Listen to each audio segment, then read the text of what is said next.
Yes, good morning my dear students. बेटा अपन बात कर रहे हैं आज की लाइव क्लास में 11th आरबीएससी के स्टूडेंट्स माय डियर स्टूडेंट्स। तो देखिए आप 11th आरबीएससी के स्टूडेंट्स से बात करें माय डियर स्टूडेंट्स। तो जो टॉपिक चल रहा देखिए आप चैप्टर 9.2 जो रनिंग था माय डियर स्टूडेंट्स, चैप्टर 9.2 ये रनिंग था। इसका लास्ट क्लास आज आप होगी, इसका फिनिश हो जाएगा टॉपिक। देखिए 1 to 13 तक या 14 तक 13 तक बात हो गई थी।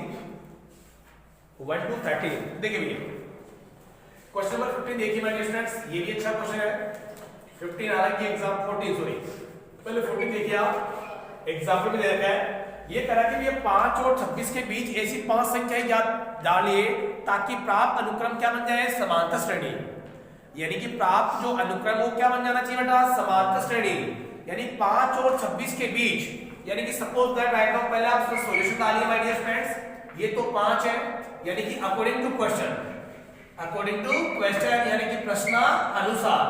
तो अकॉर्डिंग टू जो क्वेश्चन है माय डियर स्टूडेंट्स, बोले तो प्रश्न अनुसार यानी कि 5 और 26 के बीच ऐसी 5 संख्याएं डालिए। इसके बीच में 5 संख्याएं डालनी बेटा, कुछ भी ले लीजिए आप। सपोज दैट 5 संख्या ले ली बेटा आपने, जैसे एस नंबर्स ले लिया आपने n1 n2 n3 n4 और n4 and 5। ये 5 संख्या हो गई। क्या हो गई बेटा, 5 संख्या है। यानी कि आप a1 भी ले सकते हो, a2 भी ले सकते हो, कुछ भी ले लीजिए प्लीज आप, you can do it. But n की फॉर्म में तो आपके पास क्या आएगा, नंबर आएगा। तो देखिए आप इसको a1 ले लीजिए कैपिटल, ये कैपिटल a2, ये कैपिटल a3, कैपिटल a4 और a5 और a जो भी है। यानी कि 5 संख्याएं हो गई बेटा, 2 3 4 and 5। प्रश्न अनुसार जैसे ही आप इसमें संख्याएं एडजस्ट करते हैं, यानी 5 और 26 के बीच में जैसे ही 5 संख्याएं आप डालते हैं, तो जो प्राप्त अनुक्रम है वो बन जाता है माय डियर समांतर श्रेणी, यानी कि अरिथमेटिक प्रोग्रेशन। यानी कि भैया जैसे ही 5 संख्याओं की एंट्री आप इसमें करवाते हो, तो ये जो प्राप्त सीक्वेंस है, जो अनुक्रम है, वो क्या बन जाता है, सीरीज बन जाती है। कौन सी, समांतर श्रेणी। तो ये कह रहा है कि भैया प्राप्त श्रेणी बन जाए तो भैया उन 5 संख्याओं की वैल्यू याद करनी थी। अपने संख्याओं का मान रखा है a1 a2 a3 a4 and a5। तो देखो भैया कुछ भी ले सकते हो आप, संख्याओं को कोई कंफर्म नहीं है, small a small b as you like. तो देखो भैया अब बताइए ये जो नंबर कौन सा बेटा, लास्ट टर्म है। बताइए ये नंबर कौन सा बेटा, फर्स्ट टर्म। यानी कि ये तो हो गया बेटा प्रथम पद। क्या हो गया माय डियर, प्रथम पद। और माय डियर स्टूडेंट्स ये क्या हो गया, अंतिम पद। ये क्या हो गया, अंतिम पद। यानी कि ये तो हो गया प्रथम पद और ये क्या हो गया, अंतिम पद। तो देखो माय डियर स्टूडेंट्स कि आपको इन संख्याओं की वैल्यू निकालनी है। तो बताइए जो अंतिम पद है दैट इज tn का फॉर्मूला अप्लाई होगा। तो देखो s बिकॉज़ आपके पास tn की वैल्यू आ गई that is a plus n minus 1 into d। That is formula of terms of n, यानी कि n में पद ज्ञात करने का ये फॉर्मूला है। तो टर्म्स ऑफ n की जो वैल्यू हो माय डियर स्टूडेंट, देखिए आप टर्म्स ऑफ n, तो टर्म्स ऑफ n का मतलब ये कौन से नंबर की होगी बेटा, अगर AP के अकॉर्डिंग काउंट करते थे तो ये 5 संख्याएं थी। जैसे ही संख्याओं की एंट्री के बाद में पहला पद, दूसरा पद, तीसरा पद, चौथा पद, पांचवा, छठा और सातवां। यानी कि n की वैल्यू क्या रखोगे बेटा, 7। क्या रखोगे, 7। तो ये आ गया a plus 7 minus 1 into d। और टर्म्स ऑफ 7 की वैल्यू क्या रखोगे बताओ, 26। ये आ गया a plus 6 into d, 6 into d। अब a की वैल्यू क्या बेटा, फर्स्ट टर्म कितना बेटा, 5। कितना माय डियर, 5। तो देखिए भैया इसको सोल्व कर लीजिए आप। तो ये 5 इधर आ गया, तो 26 माइनस के 5 इक्वल में आपके पास आ गया 6d। तो 26 माइनस 5 कितना हो गया बेटा आपके पास, 21। कितना हो गया भैया, 21। बोलो यस और नो। और इक्वल में क्या आ गया बेटा, 60। क्या आ गया, 60। Is it clear. अब मुझे बताइए कि इंप्लाइज जो d की वैल्यू है, d की वैल्यू कितनी आ गई बेटा आपके पास, यानी कि a plus n minus 1 into d। तो भैया यस, तो d इक्वल आ गया बेटा 7, यानी 21 बटा कितना आ गया बेटा, 6। तो देखो बेटा इसको कैंसिल आउट कीजिए आप इसको, तो 7 और कितना आ गया, 2। तो माय डियर d इक्वल आ गया बेटा 7/2। बोलो यस या no my dear friends, is that clear. तो d की वैल्यू कितनी आ रही है बेटा, 7/2। डी की जो वैल्यू आपके पास आ रही है माय डियर स्टूडेंट्स, वो आ रही है 7/2। अब आपको संख्याओं का मान निकालना था, तो भैया इसमें रख दीजिए कि ये दूसरी संख्या है, तो AP की जो संख्याएं होती है वो कैसे आती है बेटा, कि जैसे A1 अगर प्रथम पद है वो कितना बेटा 5 है, सपोज दैट, यानी कि कितना है 5 है। तो A2 की जो वैल्यू आएगी वो क्या आएगी बेटा, A1 प्लस D आएगा, यानी पहले पद में अगर D को जोड़ दिया जाए तो इसका मतलब है कि 5 प्लस कितना आ गया बेटा 7/2, तो कितना हो गया 10 और 7 कितना हो गया 17 बेटा 2। बोलो यस और नो, 17 बेटा 2। अब A3 का मान निकालो बेटा, A3 का मतलब हो गया A2 प्लस D, तो A2 की वैल्यू कितनी बेटा 17 बेटा 2, और प्लस का फिर क्या आएगा बेटा 7 बेटा 2, तो कितना आ गया बेटा 24 बेटा 2, तो कितना आ गया बेटा 12। बोलो यस और नो,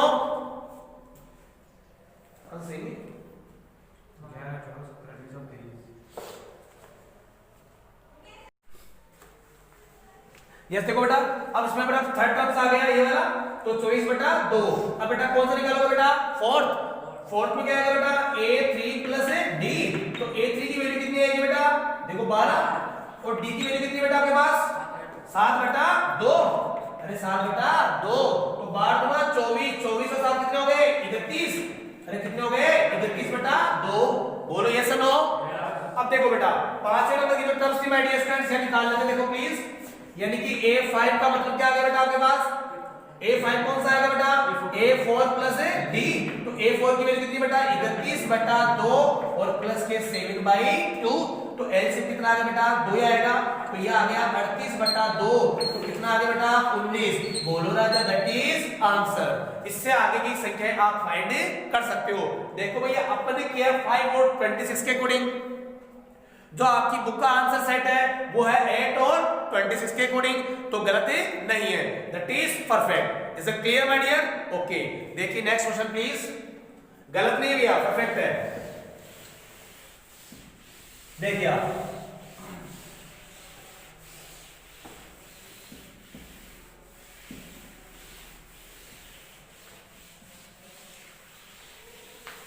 देखिए नेक्स्ट क्वेश्चन देखो भैया, इसका जो नेक्स्ट क्वेश्चन है 14 के अलावा जो नेक्स्ट क्वेश्चन देखिए आप 15, बहुत ही अच्छा क्वेश्चन है और लेंथी क्वेश्चन भी है, इंपोर्टेंट है। 15 देखिए आप, ये कह रहा है कि यदि a to the power n plus b to the power n, यानी कि भैया देखो a to the power n plus b to the power n and divide by my dear students a to the power n minus 1 plus b to the power n minus 1, ये जो number है late का मतलब यदि, late का मतलब यदि कि a to the power n plus b to the power n divide by a to the power n minus 1 plus b to the power n minus 1, a तथा b के मध्य समांतर माध्य हो तो n का मान ज्ञात कीजिए। यानी कि बेटा ये जो चीज है वो है am, क्या माय डियर am का मतलब होता है समांतर माध्य, कि that is arithmetic mean, that is arithmetic mean, यानी कि ये समांतर माध्य किसके बीच में a और b के बीच में।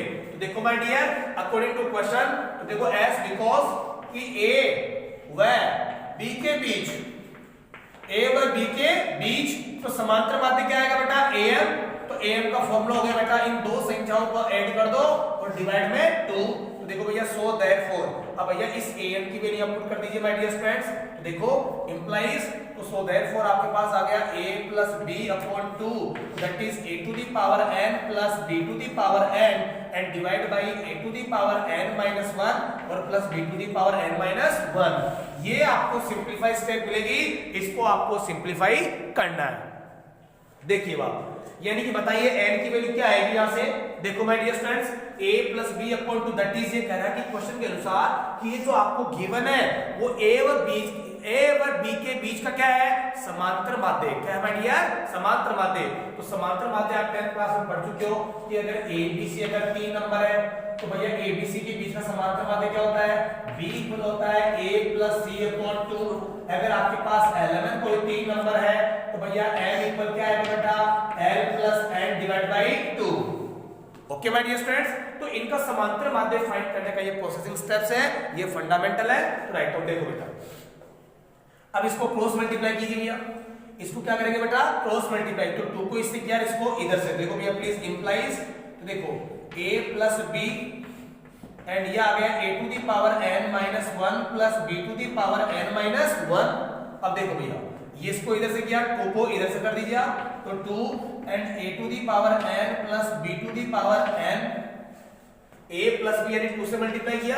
अब देखो भैया इस a को कंप्लीटली अंदर क्या करना बेटा, ब्रैकेट को ब्रैकेट से मल्टीप्लाई करना आता कि नहीं आता, आता होगा।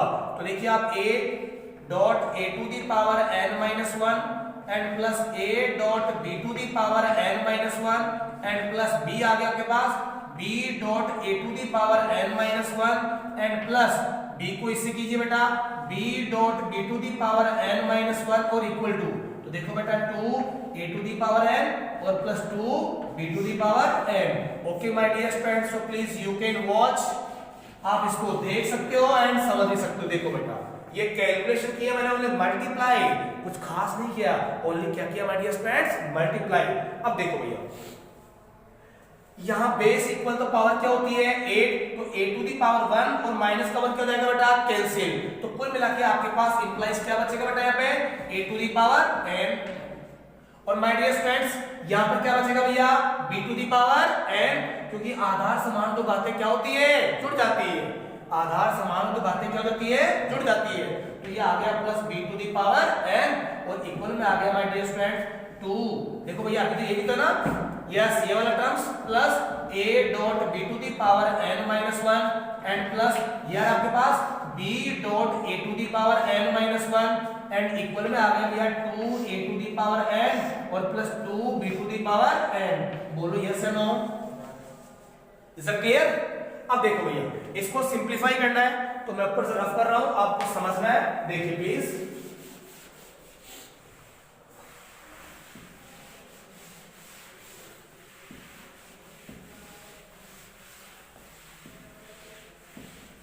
यस देखो भैया,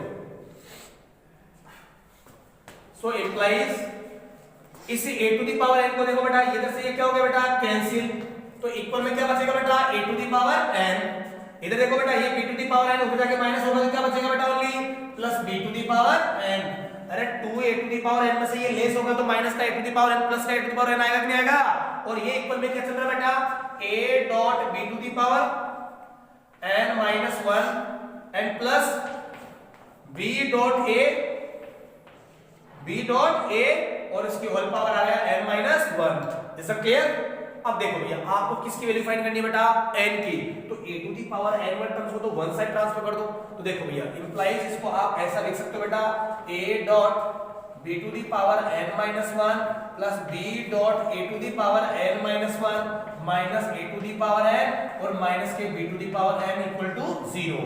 बोलो यस या नो माय डियर फ्रेंड्स। यहां तक किसी जीनियस को अगर प्रॉब्लम हो तो बता दीजिए मुझे प्लीज, कोई तकलीफ है क्या बेटा, नहीं है। ओके देखो यस इंप्लाइज देखो बेटा, अब यहां से और आपको यहां से कॉमन लेना है, यानी कि यहां से और यहां से क्या कॉमन आ रहा है बताइए आप, कुछ कॉमन लेना है या फिर यहां से और यहां से कुछ कॉमन लेना है, जैसा एज यू लाइक, जैसा आप कॉमन ले सकते हो। तो देखो बेटा यहां से और यहां से कॉमन ले सकते हो क्या, बताइए क्या लोगे, a, क्या लोगे भैया a। अब a कॉमन लेके देखो भैया, यानी कि a टू दी पावर 1 है और यहाँ पे क्या बेटा a to the power n है। Is it clear. या यहां से कॉमन ले लीजिए प्लीज, कैसे भी एडजस्ट कर लो ताकि ये स्टेप्स क्या हो जाए, बन जाए। तो देखो भैया a कॉमन लिया तो यहाँ पे क्या बचेगा बेटा, b to the power n minus 1, b to the power n minus 1 और यहाँ पे क्या बचेगा बेटा a to the power n, a to the power n और अपॉन क्या आएगा a। अरे यहाँ इसके डिवाइड में जाएगा नहीं जाएगा, यानी कि ये ऊपर जाके क्या हो जाएगा माइनस, बाद में करेंगे इसको। यानी कि इन दोनों स्टेप से भैया a to the power n common लिया, तो कॉमन लेने के टर्म्स का मतलब है कि यहाँ तो a बाहर आ गया, ये बच गया b to the power n minus 1 और यहाँ a की पावर n डिवाइड बाई क्या आएगा बेटा a। अब देखो यहाँ से और यहाँ से कॉमन लीजिए भैया प्लीज, क्या लोगे बेटा b, तो ये आपके पास आ गया a to the power minus का b कॉमन लीजिए ताकि इसके अकॉर्डिंग सेट हो जाए। देखो माइनस का b कॉमन ले लीजिए प्लीज, तो माइनस का b कॉमन लोगे तो ये तो क्या हो गया माइनस माइनस बेटा प्लस, तो b to the power n upon क्या आएगा बेटा b और माइनस प्लस और माइनस क्या हो जाएगा माइनस। ये बन जाएगा बेटा a to the power n minus 1 और इक्वल टू 0। भैया प्लीज इसको 20 सेकंड 30 सेकंड इसको टाइम दीजिए, समझ लीजिए कि मैंने इसको कैसे कॉमन ले अप्लाई किया है। यही इंपॉर्टेंट ट्रिक्स है, यही इंपॉर्टेंट स्टेप्स है कॉमन लेना। यहां से और यहां से जब यहां से कॉमन नहीं आता तो जो स्टेप कहां जाती है बेटा, डिवाइड में। यहां से मैंने क्या कॉमन ले लिया बेटा, b और माइनस का लिया ताकि दोनों ब्रैकेट क्या बन जाए बेटा, सेम। कॉमन लेने का फंडामेंटल यही होता है कि कॉमन लेने के बाद में जो दो ब्रैकेट बनते हैं वो क्या बनने चाहिए, सेम। तो देखो my dear friends, implies a, तो ये आ गया b to the power n minus 1, ये ऊपर जाएगा तो a की पावर क्या हो जाएगी बेटा, माइनस 1, यानी कि ये बन जाएगा, देखो आप इधर से साइड में देखिए आप, a की पावर n और a to the power minus 1, तो बेस इक्वल तो बेटा पावर क्या होती है 8, तो ये बन जाता है a to the power n minus 1, a to the power n minus 1। तो देखो बेटा ये बन गया a to the power n minus 1 and minus का b, ये बन गया भैया b to the power n minus 1 और ये आ गया a to the power n minus 1 equal to 0। तो मुझे बताइए ये ब्रैकेट से हमारा क्या रहा, इस ब्रैकेट को भैया मैंने कॉमन ले लिया बेटा, इस ब्रैकेट को मैंने क्या ले लिया, कॉमन। बोलो यस और नो।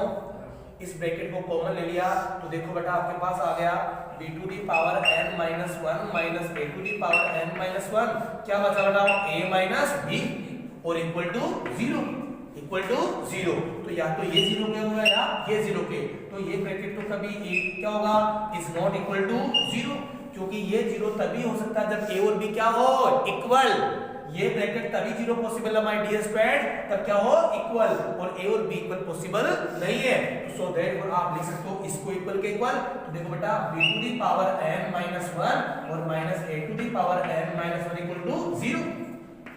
सो इंप्लाइज ट्रांसफर कर दिए तो ये भैया आ गया b to the power n minus 1 equal to 0।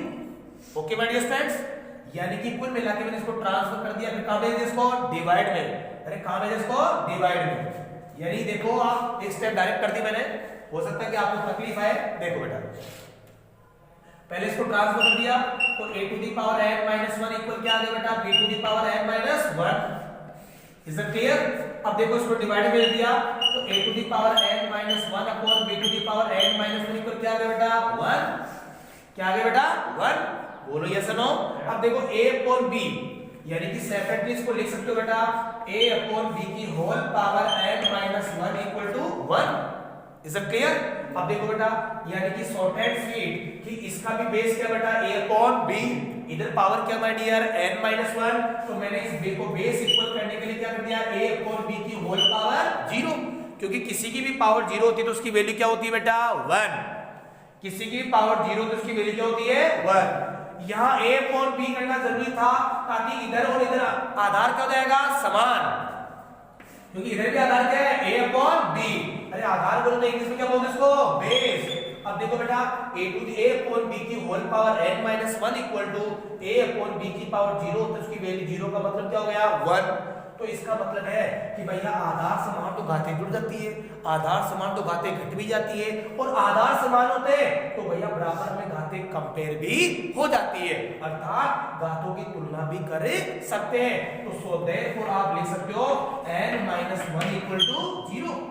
इधर घात क्या है, n माइनस 1, इधर घात क्या है, 0। तो देखो बेटा n इक्वल क्या आ गया माय डियर, 1। बोलो my dear student, that is answer. n minus 1 equal 0 आ गया तो भैया इसकी घात क्या होगी, थी 0 थी, तो n की वैल्यू क्या आ गई, 1। बोलो इज दैट क्लियर कि नॉट क्लियर? बताइए प्लीज लाउडली स्पीक यस या no. Okay my dear friends, okay, best of luck. देखिए इस क्वेश्चन के लिए नेक्स्ट क्वेश्चन देखो my dear friends, next question देखो बेटा।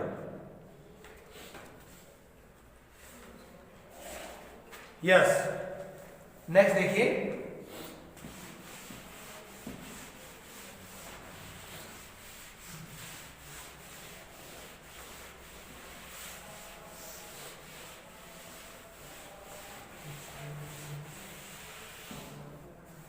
देखिए ये कह रहा है कि भैया आपके पास जो लास्ट क्वेश्चन देखो बेटा, लास्ट क्वेश्चन देखिएगा, लास्ट से पहले 17 देखिए प्लीज पहले। अच्छा क्वेश्चन है, 2 सेकंड में हो जाएगा। देखिए क्वेश्चन नंबर 17, ये कहता है कि एक व्यक्ति ऋण का भुगतान 100 रुपए की प्रथम किस्त से शुरू करता है बेटा। एक व्यक्ति है जो ऋण का मतलब उधार लिया हुआ, उसका भुगतान 100 रुपए की प्रथम किस्त से शुरू करता है। यदि वह प्रत्येक किस्त में 5 रुपए प्रति माह बढ़ता है, यदि वह प्रत्येक किस्त में 5 रुपए प्रति माह बढ़ता है तो 30वीं किस्त की राशि क्या होगी?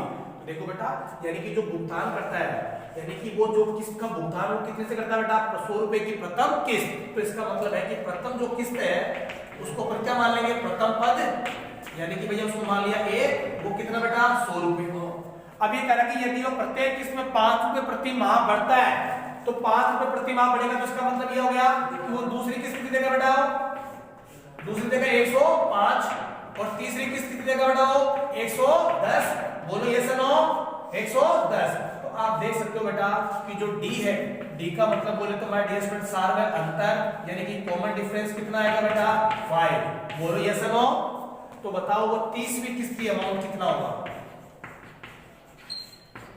30वीं किस्त का मान क्या होगा? 30वीं किस्त का मान क्या होगा? ये आपको फाइंड करना माय डियर स्टूडेंट्स। 30वीं किस्त का मान क्या होगा? तो सो देयरफॉर देखो बेटा, tn का फॉर्मूला अप्लाई कर दो बेटा, terms of n equal to a plus n minus 1 into d। तो देखो बेटा t टर्म्स 30 हो गया। बताओ a की वैल्यू कितनी बेटा? 100 प्लस n की वैल्यू क्या रखोगे बेटा? 30 और माइनस 1 और d की वैल्यू क्या रखोगे बेटा? 5। ये आ गया 100 प्लस ये कितना आ गया बेटा? 29 और मल्टीप्लाई 5। तो ये आ गया बेटा 100 प्लस ये कितना हो गया बेटा? 145। बोलो यस या नो? तो ये कितना आ गया बेटा? 245। Okay my dear student, that is answer. इस प्रकार से उसके जो महीने की 30वीं किस्त होगी, 30वें महीने की किस्त होगी, उसका अमाउंट होगा 245 रुपए। 245 रुपए। बोलो इज दैट क्लियर कि not clear my dear students? Yes या नो? अब देखो बेटा इसका लास्ट क्वेश्चन 18 देखो, लास्ट क्वेश्चन देखिए प्लीज। यस, क्वेश्चन नंबर 18 देखो भैया। क्वेश्चन नंबर 18 कह रहा है कि एक बहुभुज के दो क्रमिक अंतःकोणों का अंतर, एक बहुभुज के दो क्रमिक अंतःकोणों का अंतर। कोई बहुभुज है बेटा, कोई भी हो सकता है, ये कोई बहुभुज है सपोज दैट। अब बहुभुज के क्रमिक कोणों का, दो अंतःक्रमिक कोणों का अंतर, कि दो क्रमिक अंतःकोणों का अंतर, दो क्रमिक अंतःकोणों का अंतर कितना बेटा? 5 डिग्री। कितना है? 5 डिग्री। अब देखो भैया, ये कह रहा सबसे छोटा कोण कितना बेटा? सबसे छोटा, तो सबसे छोटा जो कोण है बोले तो ए, सबसे छोटा कोण का मतलब ए हो गया 120 डिग्री है बेटा। ये लो आगे देखो, तो बहुभुज की भुजाओं की संख्या ज्ञात कीजिए। तो बताओ कि ये जो बहुभुज होगा, इस बहुभुज में भुजाएं कितनी होगी? अगर इसके क्रमिक अंतःकोणों का अंतर, तो ये तो हो गया बेटा डी। क्या हो गया माय डियर? डी। ये सबसे छोटा कोण कितना हो गया? 120। तो ये हो गया बेटा प्रथम पद बोले तो ए। क्या हो गया माय डियर? ए। अब बताओ इसके अंतःकोणों का योग क्या है, या कोई tn का फॉर्मूला अप्लाई करना है ताकि इसके भुजाओं की संख्या आ जाए। तो देखो बेटा 10th क्लास के अकॉर्डिंग क्या होता है कि as because we know that कि किसी भी बहुभुज के अंतःकोणों का योग, बहुभुज के अंतःकोणों का योग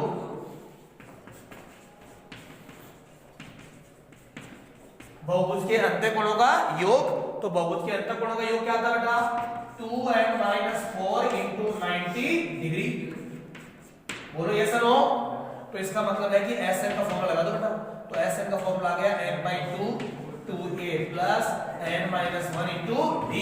अब सम ऑफ n मतलब उसके n भुजाओं के अंतःकोणों का योग कितना है वो रख दो बेटा। 2n - के 4, 2n - 4 और मल्टीप्लाई में क्या रखोगे बेटा? 90। तो ये आ गया n/2। तो देखो 2 × a कितना बेटा? 120 प्लस n तो फाइंड करना है। बताओ d कितना बेटा? 5। इसको सोल्व कर लीजिए और इसको दैट इज आंसर कर दीजिए। Is that clear?